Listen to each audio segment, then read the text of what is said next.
It is just that you are generating thoughts and emotion which work against you, not for you. The line between sanity and insanity is very thin. In many different ways, I would say 70% of illnesses on the planet, all kinds, are self-created. كيف لي أن أعبر عن عمق شكري ولا من كلمة تحصر مشاعري إن مشاعري ليست مشاعر لا مننا ولا من جسد ولا عقل يرشدني. If you are capable of causing depression to yourself, I'm saying this not without any concern for your illness or not due to lack of compassion, because that is the nature of what's happening to you. If you're causing depression to yourself, you are able to generate substantial amount of intense emotions and thoughts, but in the wrong direction. If you don't have very strong emotions, very intense thoughts about something, you cannot get depressed. It is just that you are generating thoughts and emotion which work against you, not for you. So you are strong enough to cause depression to yourself because for you to cause a mental illness for yourself, unless you're pathologically ill, which is just a small number of people, rest are all self-created. Most of them are self-created. A few are pathologically ill, they cannot help it. It just comes from within because of genetic and other factors. Almost everybody here, if we train them towards a certain kind of thought process and emotion and push them a little bit with the outside situations, almost everybody will go lose their mental balance. They will become clinically ill. They can be driven to madness, I'm saying, because the line between sanity and insanity is very thin. People keep pushing it. You get angry, you're pushing the line. It's a thin line. In fact, when you get angry, you know you're pushing the line. That's why the expression, I was mad at somebody. You're not mad at somebody, you're just going mad. You cannot be mad at somebody. You're just pushing your sanity, the boundaries of sanity, and moving into insanity for a certain period of time and coming back. You do one thing every day, you try this, 10 minutes a day. Try intense anger on somebody. What? You will see in 3 months' time, you will be clinically there. Yes. Just try it if you want. Because if you keep pushing the line, you go mad and you come back, you go mad and you come back, one day you're not able to come back, that's all. One day you're not able to turn back, then you're clinically ill. You must understand, even if you got angry for a moment, you're already ill. Maybe you don't get the certificate of diagnosis. They don't slap a certificate on you that you're gone, but you are going, isn't it? You think it's your right to throw tantrums, you think it's your right to get angry with people, you think it's your privilege to be depressed so that you'll get attention from somebody. You keep playing this, one day you will not be able to turn back. Keep crossing the line every day, one day you will see you cannot cross back. that day you need a doctor. Till then, everybody needed a respite from you, but the day you can't cross back, they get the respite because now they can catch you and give you to a doctor. Otherwise, you're temporarily going mad every day, many times a day. They cannot even send you to an asylum, they have to bear with you, your family, your friends, your people around you.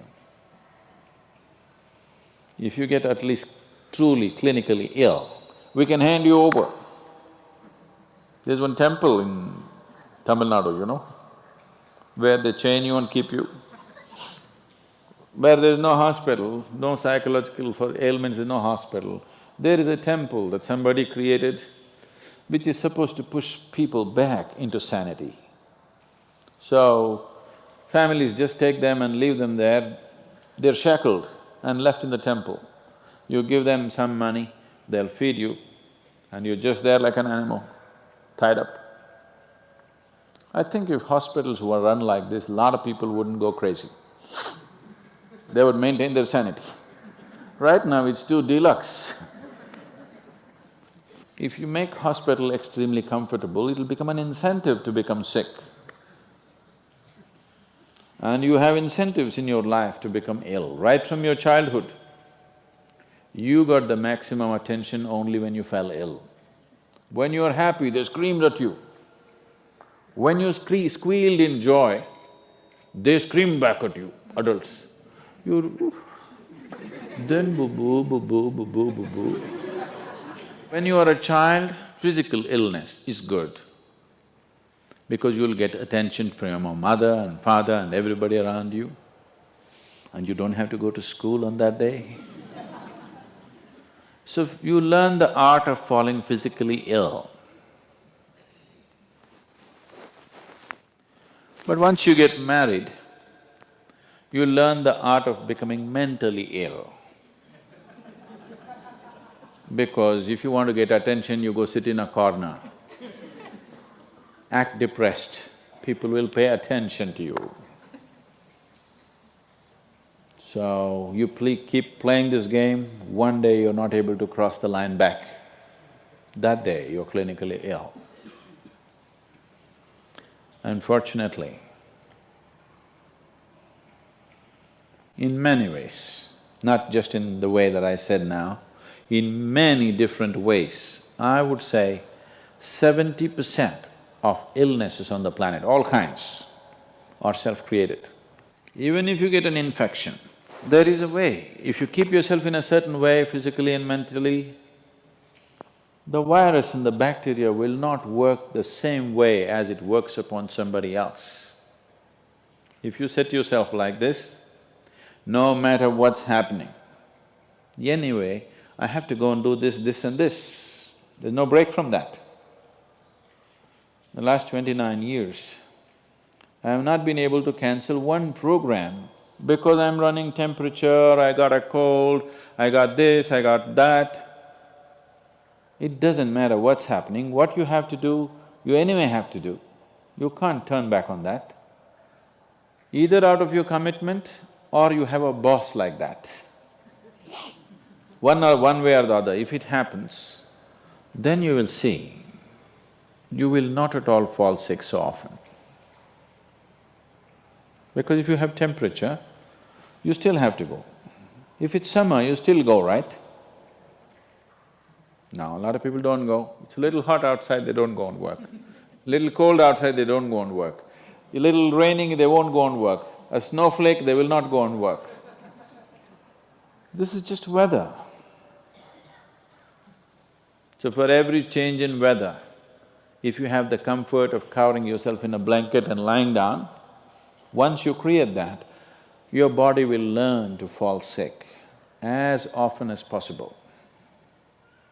If you just keep it this way, it doesn't matter what it is, anyway I have to go and do what I have to do, you will see your body will just bounce back as quickly as possible, even if it gets the worst kind of infections.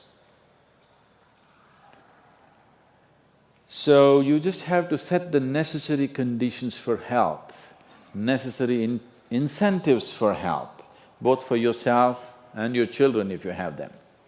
Do not set incentives for sickness. The child is sick, observe him from a distance, never go cuddle him.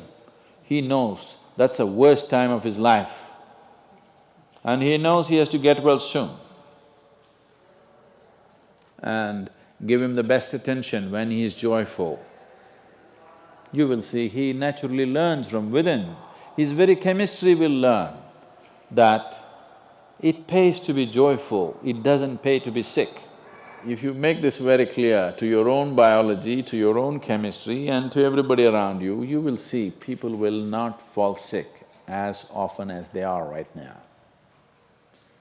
So set that up for yourself. You will see you will get healthy.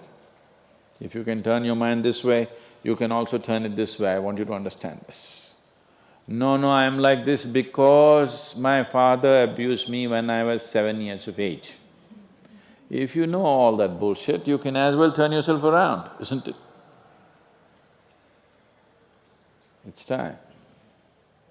You must understand, mentally, physiologically, chemically, energy-wise, you must clearly understand it doesn't pay to be sick, unhappy, depressed. It doesn't pay. To be joyful and ecstatic, it pays. If you make this clear to all these people inside, they will all behave properly.